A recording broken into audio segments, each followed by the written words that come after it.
Kinji Ninomiya was determined to become a rich NEET. After investing in a real estate empire, he achieved his goal and enjoyed the luxurious lifestyle that came with it. But one day, his life changed forever. He was suddenly transported to a whole new world, the world of Lemuria. Here, the age of heroes was long over, and the dungeons that they once explored were now mined by modern corporations for the Ordemonite. Kinji was forced to become a miner, but soon, he incurred enormous debts. He made a friend in the form of Wannabe, a crocodile demi-human. Together, they decided to venture deeper into the dungeon to prospect for Demonite, as monsters there were more dangerous, but the ore was plentiful. Kinji revealed to Wannabe that he had discovered a secret entrance to the third level of the dungeon, and this decision would change their lives forever. They were soon attacked by a dragon girl named Rim, but Kinji was able to make a deal with her. He promised to provide tastier food in exchange for her guarding them while they mined. Their scheme soon yielded huge profits, but Kinji's money was all going towards feeding Rim and his debts continued to increase. But then, he stumbled across a magical staff left behind by a dead hero. He used it to hypnotize the other miners and have them mine for him while they slept, unaware of the consequences. The magical staff eventually broke, and the miners awoke and realized what had happened. Angered by Kinji's actions, they beat him up and he and Wannabe were transferred to a new group. When Wannabe is injured, Kinji is forced to take on his share of the work while also having his pay docked. This leaves him with no money to even feed his partner, Rim. But their troubles are only beginning. A swarm of monster ants overruns the mine, and in order to survive, Kinji comes up with a genius idea. He combines a transformation potion with pieces of the monster ants and drinks it, transforming himself, an elite warrior, and an equipment manager into ants. Unfortunately, their superior seals the mine, leaving them trapped inside. While transformed, Kinji can understand the ants' language and introduces the concept of workers' rights to the worker ants, forming a union to demand the Ant Queen treat them better. It is revealed the Ant Queen decided to expand her colony into the mine after Rim disappeared and stopped eating her workers. Kinji confronts the Queen with her workers' demands, but she decides to simply kill and replace them. That is, until Rim appears, having grown hungry. Kinji gives her his dinner, and the Queen is impressed that he can control Rim, who has preyed on her colony for years. Finally, Wannabe returns to work where Kinji reveals his plan. With Rim, the Ant Queen, and her colony, he plans to take over the Ryza Mining Corporation and form his own Dungeon Black Company. After the ant incident, Kinji and Wannabe, they are sent to a corporate training center on an island, where they are subjected to terrible physical exercise, psychological abuse, and magical brainwashing to make them more loyal to the company. However, unbeknownst to their captors, Kinji has an ace up his sleeve. He has been using mind-altering plants to resist the brainwashing and plan his revenge. With the help of these plants, Kinji and Wannabe are able to set off fire spells and explode the training center, freeing themselves and many others from their captors. Believing them to be successfully brainwashed, Ryza sends them to Exploration Group 3, where they meet their supervisor, Shia, the modern hero. Shia, a loyalist to Ryza, quickly realizes Kinji's true nature and forces him to accompany her into the dungeon, where they face off against monsters. But when Shia tries to kill Kinji's beloved Aunt A, he calls upon Rim, a powerful monster, to protect him. Rim easily overwhelms Shia, and Kinji is able to take incriminating photographs of her, posing with Rim and the Ant Queen. Using the photographs as blackmail, Kinji forces Shia into secretly joining his Dungeon Black Company, promising to keep the photographs hidden if she complies. In this way, Kinji and Wannabe are able to exact their revenge on Ryza and set themselves free from its clutches. On one fateful night, he is approached by the sinister Lone Shark, who gives him a final deadline to repay the debt. In an effort to make some quick money, Kinji ventures into a mysterious dungeon with his friend Shia, a powerful warrior.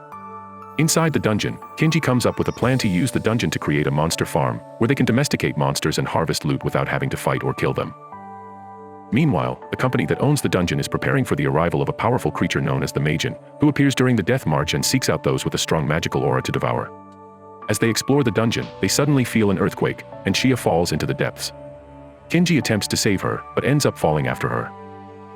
The director of the company, Elsa, reveals that she sent Shia into the dungeon as bait to lure the Majin to devour her. Desperate to save her, Kinji comes up with a plan to use the tamed monsters to set traps to weaken the Majin.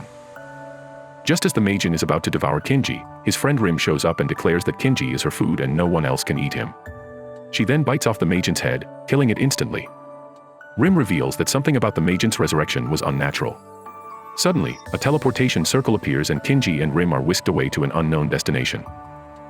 Here, they are greeted by a cross-dressing male priestess named Ranga, who tells them about the world they are in. It turns out that 300 years ago, a powerful and evil corporation took over the world, enslaving humanity in the process. A handful of survivors managed to escape and created a refuge deep underground, which is where Kinji and Rim find themselves. Ranga reveals that they have been summoned to save their world, but Kinji refuses at first. However, when they learn that facing the Demon Lord might be the only way to get back to their own world, Kinji decides to play along. The trio then leave the underground city and travel to the Demon Lord's castle, only to discover it is actually the castle of General Ant, an old friend of Kinji's who has evolved into a powerful monster.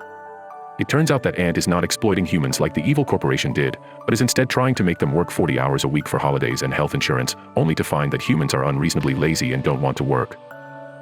Seeing a problem that needs to be solved, Kinji takes over as General Ninomiya and punishes lazy workers while rewarding hardworking ones. This makes the company profitable again, and Kinji also takes over the underground city, replacing Zazel as leader and forcing the citizens to return to work.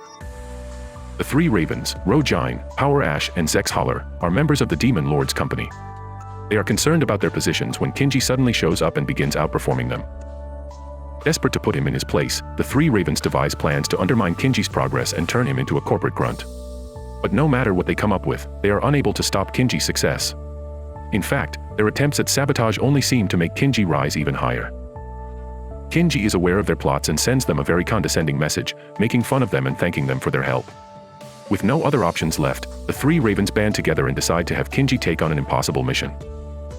Ranga wakes up in a strange Alice in Wonderland-like dream. The dream quickly turns into a nightmare, as Ranga's past begins to haunt her. It is revealed that she is related to Belzona, the one who took control of the company and practically ruined the world. Thanks to that, Ranga was forced to keep running away from people who blamed her for everything, eventually ending up in Marcia, where she took the role of the priestess in order to hide her true past. Suddenly, Kinji breaks Ranga out of the nightmare with a headbutt. It turns out that Ranga fell into a deep slumber after a massive robot shot her with a strange beam.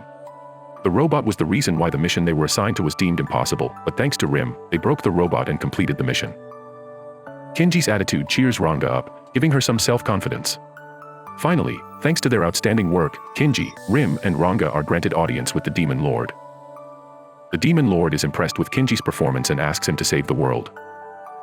They are shocked to learn that the Demon Lord is actually Rim's sister. The Demon Lord explains that the ancient civilization of Kalen had created magic powers and dungeons to protect them, with guardians like Rim managing the flow of magic.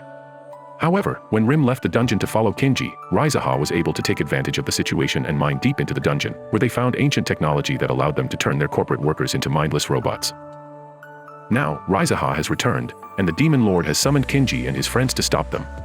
She offers them a choice: return to Japan or go back in time and stop Rizaha in the past. Kinji chooses to go back in time.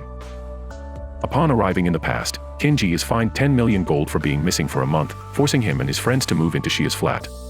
Here, Kinji reveals his plan, to get to the bottom of the dungeon and reach the Kolonien city before Belza, so he can capture the technology and take over the world first. With the help of Majin, Kinji and his friends are able to enter the dungeon and start their quest. But they soon discover that they are not the only ones searching for the Kolonien city. Rizaha has sent their robotic slaves to find it first.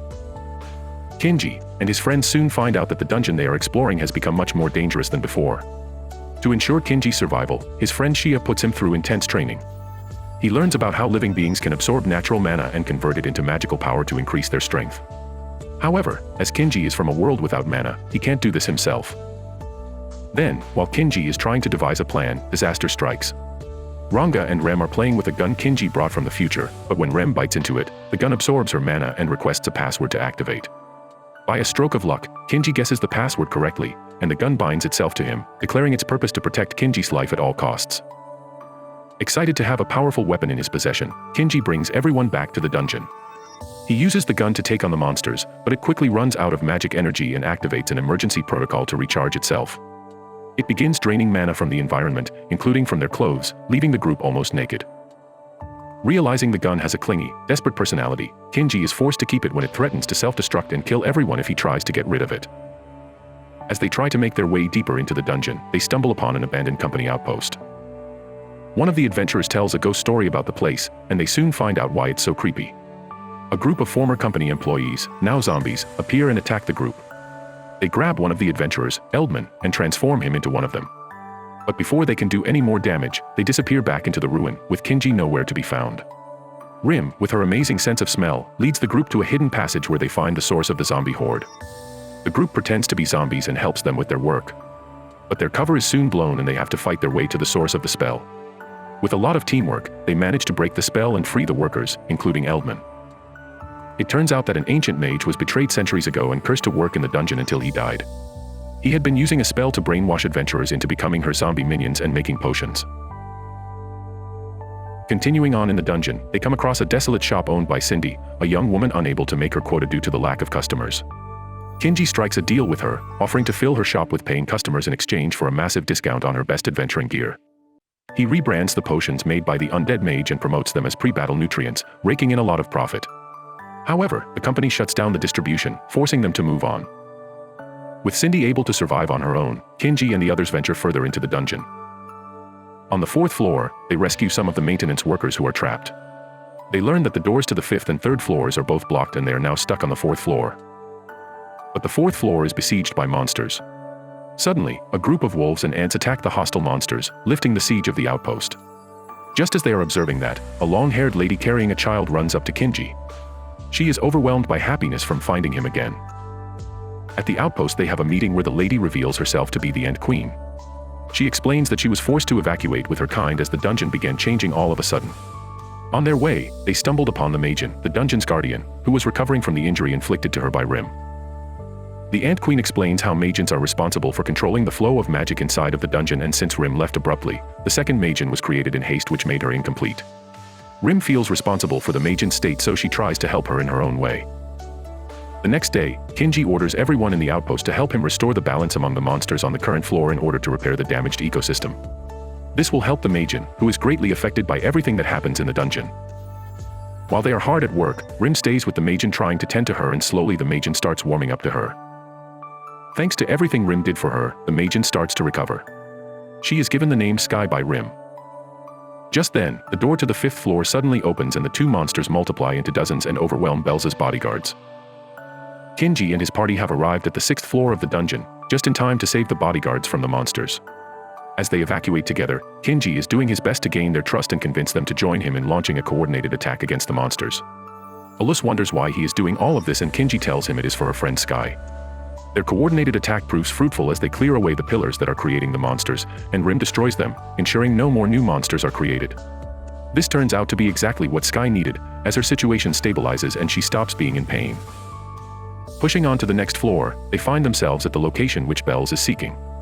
Under the guise of checking for traps, Kinji marches on first towards the source of the dungeon's power. Upon reaching it, he draws the power into himself, seizing control of the dungeon and taking it all for himself. Aluz and his men are shocked by this betrayal, as he reveals that he tricked them all along, promising that he will put the dungeon's power to a good use. He declares that he will change this world into a paradise, led by him and his Dungeon Black Company. Exercising his new power, he creates monsters and makes them march around outside the dungeon as a show of power. Flying over to Belza's headquarters, he hands her his letter of resignation, as well as a sack of gems that should cover all of his debt. Belza realizes that he must have seized what she was after, and, while she is outraged at him, he laughs back at her, leaving her to her ranting. 3 months pass, and Kinji has managed to build a large business empire. He begins taking over dungeons and turning them into adventure parks, inviting people from all over to come and visit. While delivering the weekly sales report to Kinji, Renga asks him why he decided to do this. Kinji explains that he read a manual which he got access to after seizing the power from the dungeon. In this manual it was explained how dungeons need people to come into them, so they draw magic from them, returning it into the flow of magic through the world, which in return causes more demon knights to appear in those dungeons. Belza has an emergency meeting with all the dungeon masters of different branches in order to figure out their next plan of action against Kinji's company, as their stocks have begun to plummet. Kinji bursts into their meeting, offering to buy out their company and have them work under him. But Belza straight up refuses his offer, offended by the way he's treating her. And so, a few days later, Kinji causes the market of Demonite to completely crash, as he floods it with his own. Not only that, but he takes customers away from their stores by creating his own stores with a delivery service.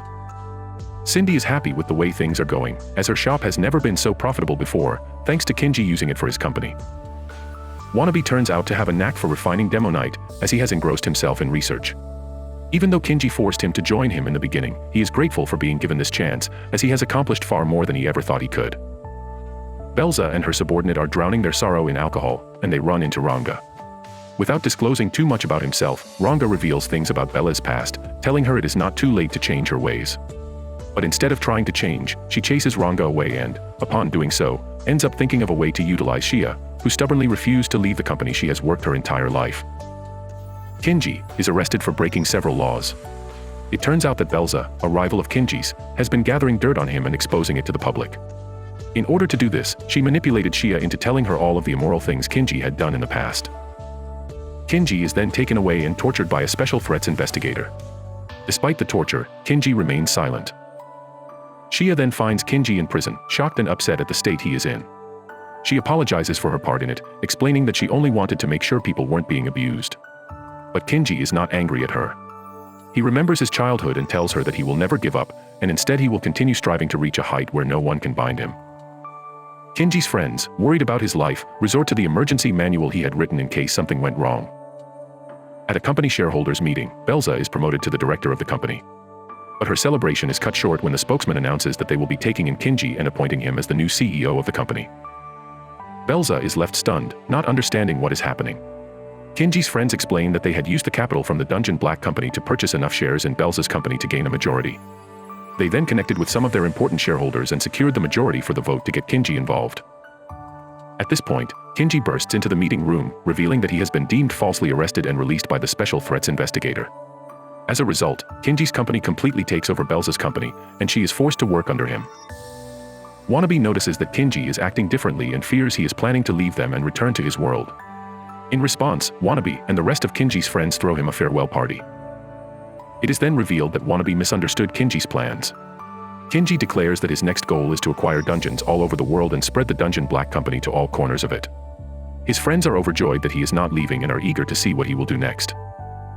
And so Kinji sets off to conquer the world and challenge his limits once again. Great recap. Thanks for joining us as we explored the Dungeon of Black Company. Be sure to subscribe for more anime recaps.